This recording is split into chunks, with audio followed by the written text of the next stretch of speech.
নামনি মাজুলীৰ পুৰণা বিৰিণাবাৰী অঞ্চলৰ ৰাইজে ব্ৰহ্মপুত্ৰক অৰ্পণ কৰে ভোগ।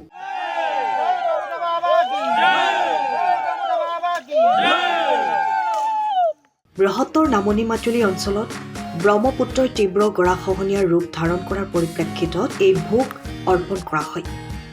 শ্ৰী শ্ৰী মাজুলীৰ বৰএলেঙি সত্ৰৰ সত্ৰাধিকাৰ চন্দন গোস্বামীয়ে ব্ৰহ্মপুত্ৰক অৰ্পণ কৰে ভোগ প্ৰসাদ। মহিলাসকলে উৰুলি আৰু বয়োজ্যেষ্ঠসকলে জয়ধ্বনি দি প্ৰাৰ্থনা গাই দক্ষিণা দি সকলো গাঁওবাসীয়ে সেৱা কৰে ব্ৰহ্মপুত্ৰৰ ওচৰত।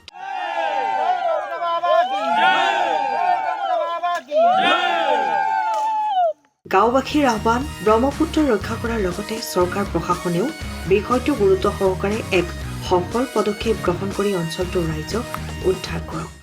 আজি সমূহ পুৰণা বিৰিণাবাৰী গাঁৱৰ বাসী একত্ৰিত হৈ মহাবাহু ব্ৰহ্মপুত্ৰ বাবাৰ চৰণত যি ধৰ্মীয় ৰীতি নীতি আছে, সেই ধৰ্মীয় ৰীতি নীতি অনুসৰি এভাগ নৈবেদ্য ভোগ অৰ্পণ কৰিছে, যাতে ব্ৰহ্মপুত্ৰ বাবা যি আমাৰ আধ্যাত্মিক বিশ্বাস আছে, সেই বিশ্বাসৰ মতে ব্ৰহ্মপুত্ৰ বাবা যাতে নিজ গুণে নিজে প্ৰসন্ন হয়, এই অঞ্চলত যাতে গৰাখহনীয়া বা অন্যান্য যি দুৰ্যোগ আছে, দুৰ্যোগৰ পৰা প্ৰশমন কৰিব লাগে, তাৰ কাৰণে তেৰাসৱ একত্ৰিত হৈ আমি মাজুলী বৰএলেঙি সত্ৰৰ সত্ৰাধিকাৰ হিচাপে তেখেতসকলে আমাক নিমন্ত্ৰণ কৰি আনি এই কাৰ্যসূচী কৰাইছেহি।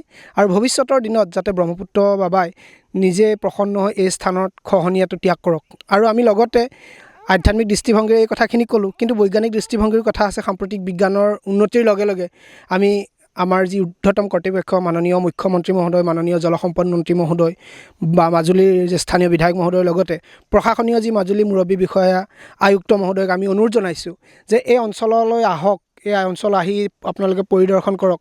পৰিদৰ্শন কৰি ইয়াত কি কি সমস্যা হৈছে, বিশেষকৈ আমাৰ মহাবাহু ব্ৰহ্মপুত্ৰৰ যি প্ৰাবল্য, আমি ইতিমধ্যে কৈছোঁ যে ব্ৰহ্মপুত্ৰৰ যি প্ৰাবল্যতা, যি সোঁতৰ গতি, ওপৰতকৈ তলত তাৰ পৰিমাণটো বেছি, সেইকাৰণে খহনীয়াৰ পৰিমাণটো যথেষ্ট বেছি হয়। সেইকাৰণে ধৰ্মীয় দৃষ্টিভংগী আনুষাংগিক ৰাখি ভৱিষ্যতৰ দিনত যি বৈজ্ঞানিক দৃষ্টিভংগী আছে, বৈজ্ঞানিক যি কৰ্মসূচী আছে, সেই কৰ্মসূচীৰ যোগেদি সমূহ ৰাইজক যাতে উদ্ধাৰ কৰে আৰু ব্ৰহ্মপুত্ৰৰ যি জিঅ' বেগ দিয়া বা অন্যান্য যি পদ্ধতি আছে, সেই পদ্ধতিৰ যোগেদি ব্ৰহ্মপুত্ৰক যাতে এই অঞ্চলটো সুৰক্ষিত প্ৰদান কৰে, তাৰ কাৰণে আমি ঊৰ্ধ্বতম কৰ্তৃপক্ষক আহ্বান জনাইছোঁ। এই অঞ্চল আপোনালোকে যিমানখিনি পাৰে ক্ষিপ্ৰতাৰে আপোনালোকে পৰিদৰ্শন কৰক। আৰু আগন্তুক নিৰ্বাচন আহি আছে, যাতে এইটো নিৰ্বাচনৰ ইছ্যু হ'ব নালাগে, সেইটো আমি আপোনালোকক আহ্বান জনাইছোঁ, যাতে ভৱিষ্যতৰ দিনত নিৰ্বাচনৰ ইছ্যু নহয়। এই অঞ্চলত 100% নহ'লেও 90%, 80% স্থায়ীভাৱে আপোনালোকে খহনীয়াৰ পৰা ৰক্ষা কৰি ৰাইজক উপকৃত কৰিব বুলি আমি আশা কৰিছোঁ। ধন্যবাদ। সোমবাৰ দিনা আমাৰ ইয়াতে ভোগ অকণ দিয়া হৈছে, কিন্তু আমাৰ নৈখনীয়া মানুহ নৈ খহাই এইখিনি পোৱাইছেহি। তাৰ ভেটিকণৰ বাহিৰে আমাৰ একো নাইকিয়া।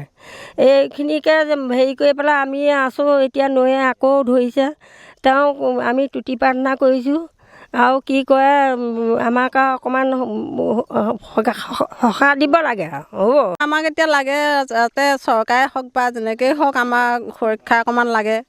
আৰু এইকণ এৰি থৈ পেলাই আমি যাম ক'লে, আমি ল'ৰা ছোৱালী পোহপালন দিব ক'ত দিমগৈ, আৰু ক'ত থ'ম, নিজৰ মাটি বাৰী বুলিবলৈ অকণমান নাই। আৰু সেইটো কাৰণে আমি বহুত চিন্তিত হৈ পেলাই এই সমূহ ৰাইজ গোট খাই পেলাই আমি অন্য উপায় নাপাই আমি জলদেৱতাকে আমি তুতি মিনতি কৰি যাতে আমাৰ জেগাকণ অকণমান সুৰক্ষা হওক বুলিয়ে আহ্বান কৰিলোঁ। বিৰিণাবাৰীৰ সমূহ গাঁৱৰ জ্যেষ্ঠসকল বা কনিষ্ঠসকল, গোপিনীসকল সকলো মিলি ব্ৰহ্মপুত্ৰ নদীত যি ভোগভাগ আজি অৰ্পণ কৰিলোঁ, তেখেতসকলৰ ব্ৰহ্মপুত্ৰৰ বাবাৰ হৈ আমি এইটো অঞ্চলতে দেখি অহা আজি 4-5 বছৰ আগৰ পৰা ইয়াত ব্ৰহ্মপুত্ৰ নদীত কিছু লোকৰ প্ৰাণহানি হৈছে আৰু কোনো লোকে সৰ্প এভাগ দেখিছে। সেই নিমিত্তে আমি আজি ভোগভাগ অৰ্পণ কৰিলোঁ। আৰু লগতে আমাৰ গৰাখহনীয়া ৰোধৰ বাবে আমিতো অন্য একো কৰিব নোৱাৰোঁ। আমি ভোগভাগ দিয়েই প্ৰভুজনক জনাইছোঁ যে আমাৰ এই অঞ্চলটো যাতে কোনো অপায়মিল নহয় বা গৰাখহনীয়া এনেকুৱা নকৰে ভগৱানে বা ব্ৰহ্মপুত্ৰ বাবাই, তাকে আমি আহ্বান জনাই পেলাই এই ভোগভাগৰ আয়োজন কৰিছিলোঁ। ঠিক আছে। আজি আমি এই পুৰণা বিৰিণাবাৰীৰ সমূহ ৰাইজ, যুৱা যুৱতী, বাল্য বৃদ্ধ সকলো একগোট হৈ এই ব্ৰহ্মপুত্ৰৰ বাবাৰ হকে আমি এভাগী ভোগ তেওঁৰ ওচৰত অৰ্পণ কৰা হৈছে।